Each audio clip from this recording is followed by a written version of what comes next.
Vamos a analizar lo que es el principio de continuidad, que se menciona de la siguiente forma. El gasto que se representa con la letra Q de un líquido que fluye por una tubería se va a mantener siempre constante sin que importe que existan cambios de diámetro.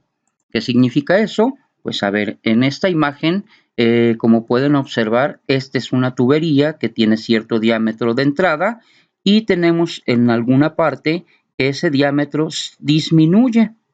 Y entonces lo que nos garantiza el principio de continuidad, que el gasto de entrada, que es en la parte inicial, coincide o es equivalente al gasto de salida, que es en la parte final. Pero si recordamos la sesión anterior donde se estudió lo que era el gasto, hay dos formas de calcular el gasto. Una de ellas, la que nos interesa a nosotros, es a partir del área de la sección transversal multiplicada por la velocidad del fluido. Entonces, en vez de Q1, podemos multiplicar A1 por B1 y en vez de Q2, podemos multiplicar A2 por B2 y eso es lo que tenemos aquí, miren. Esas dos cantidades son iguales porque representan los gastos y esos gastos son iguales porque lo garantiza el principio de continuidad. A esta ecuación se denomina ecuación de continuidad. Vamos a utilizarla en un ejemplo. Se denomina la reducción en un tubo. Y dice así: por un tubo de 4 centímetros de diámetro fluye agua a 16 centímetros sobre segundo de velocidad. ¿Cuál será la velocidad si el diámetro del tubo se reduce a 1.6 centímetros? Como podemos observar, tenemos una tubería que tiene este diámetro de entrada, esta velocidad que sería el diámetro 1 y la velocidad 1, y tenemos el diámetro 2 y nos están pidiendo la velocidad número 2. Entonces, a partir de la ecuación de continuidad, que es esta, tendríamos que despejar B2. Este B2 está multiplicada por A2, que al pasarla del otro lado del igual pasaría dividiendo, ¿verdad? ¿Qué es lo que vamos a tener aquí? Miren, B2 es igual a A1, B1 dividido entre A2, que es lo que tenemos aquí. Ahora, como estamos hablando de diámetros, este es el diámetro de entrada y acá tenemos el diámetro de salida. Entonces, cuando se hablan de diámetros, es obvio que estamos hablando de tuberías de sección transversal circular. Entonces, las áreas de esos sectores o de esas secciones circulares se calcula mediante esta fórmula. Bueno, esta es una, la común que manejamos es pi por radio al cuadrado, si tuviéramos el radio. Pero como en este caso nos dan el diámetro, también la podemos utilizar. El área de un círculo sería pi por diámetro al cuadrado entre 4. Ahora, el área de entrada es el que lleva el subíndice 1, entonces sustituimos el área 1 y aquí en la D le vamos a tener que poner el 1 porque sería el diámetro de inicio. Ahora en el área 2 vamos a sustituir este mismo valor, nada más que como es el área 2, el diámetro de salida sería D2. Finalmente, estos dos valores, el pi y el 4, los tenemos en este numerador y también los tenemos en este denominador. Se cancelan y entonces me queda D1 cuadrado entre D2 cuadrado por B1, que es lo que tenemos al final aquí. Ahora, en esta nueva ecuación, donde tenemos que la velocidad 2 es igual a los diámetros, a la división de los diámetros al cuadrado, multiplicadas por la velocidad 1, entonces ya podemos hacer las sustituciones. ¿Cuánto tenemos de diámetro 1 para elevarlo al cuadrado? El diámetro 1 son 4 centímetros. Si lo convertimos a metros, lo dividimos entre 100 y me queda esto. Va al cuadrado, miren. Ahora, el diámetro 2 es 1.6. También lo dividimos entre 100 para tenerlo en metros y obtenemos este valor. Finalmente, ¿cuánto tenemos de velocidad 1? Son 16 centímetros sobre segundo. Para convertirlo a metros sobre segundo también lo dividimos entre 100 y obtenemos 0.16. Hacemos todas estas cuentas, los cuadrados, la división y el producto y finalmente obtenemos que la velocidad de salida sería 1 o 1.0 metros sobre segundo.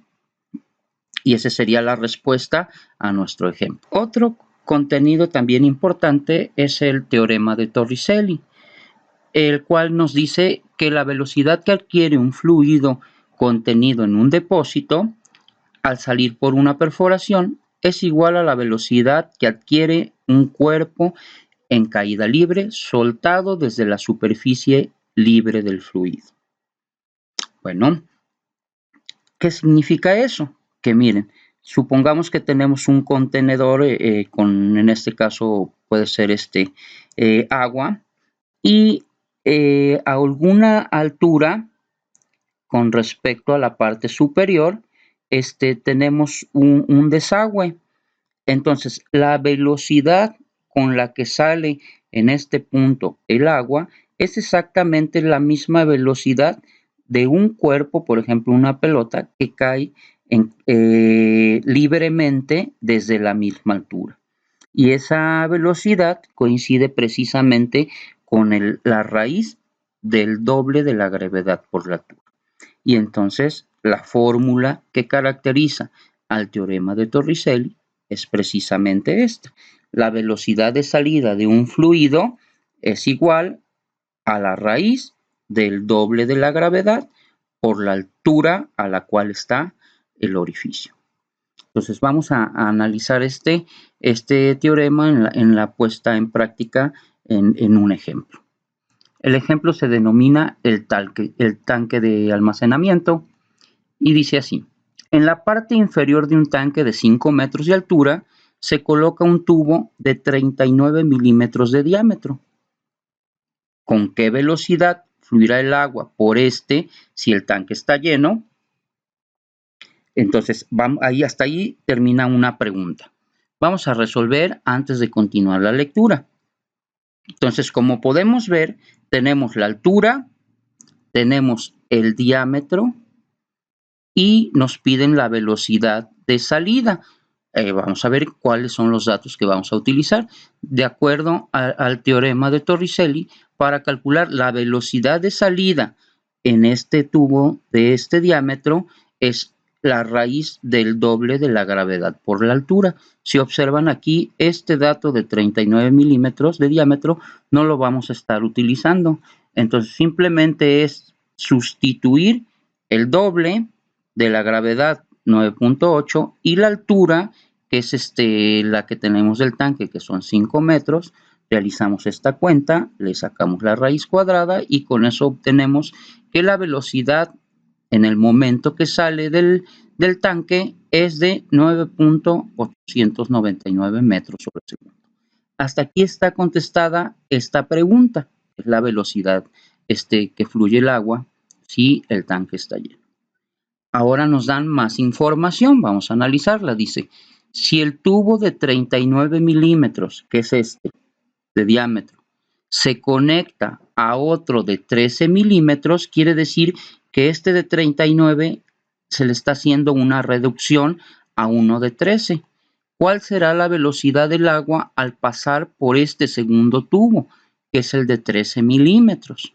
Entonces, si recuerdan, desde aquí hasta esta pregunta es más o menos lo que hicimos en el ejemplo del principio de continuidad.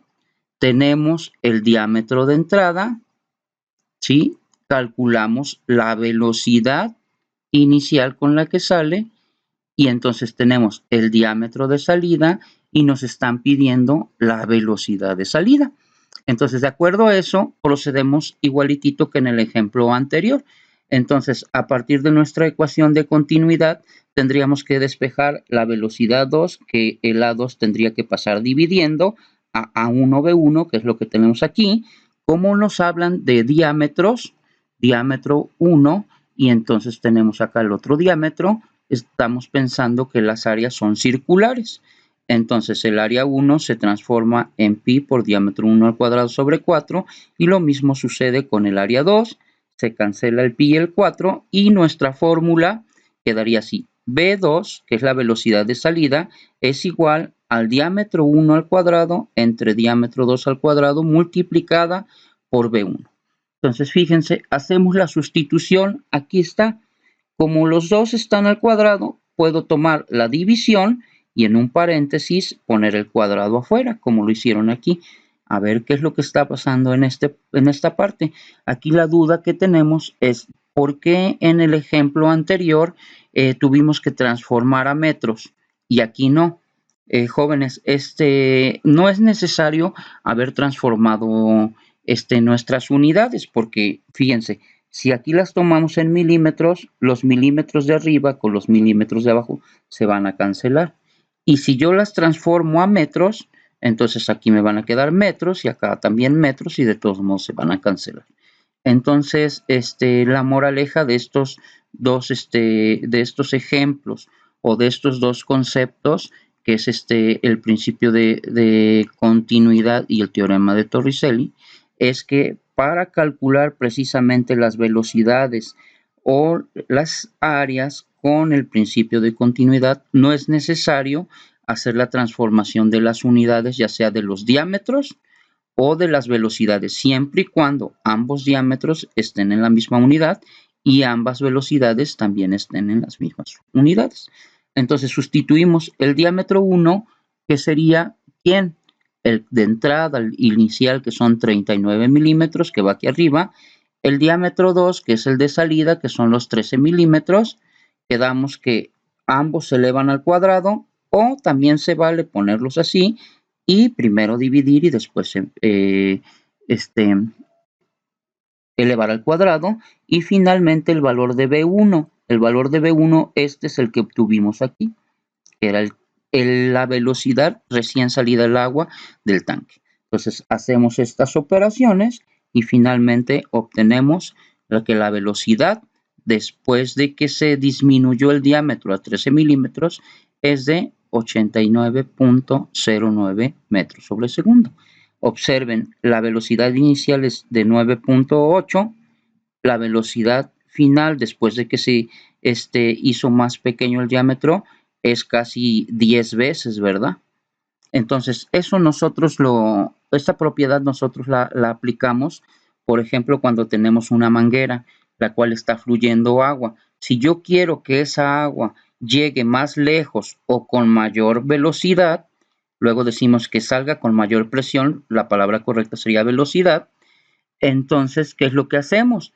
Con el dedo le vamos tapando el orificio a la manguera, lo que indica que le estamos reduciendo el diámetro o el orificio, y por tanto la velocidad de salida después de que le estoy tapando el orificio debe de ser mayor, y por tanto el agua va a llegar más lejos y con mayor velocidad. Bueno, con esto damos por concluida la sesión del día de hoy.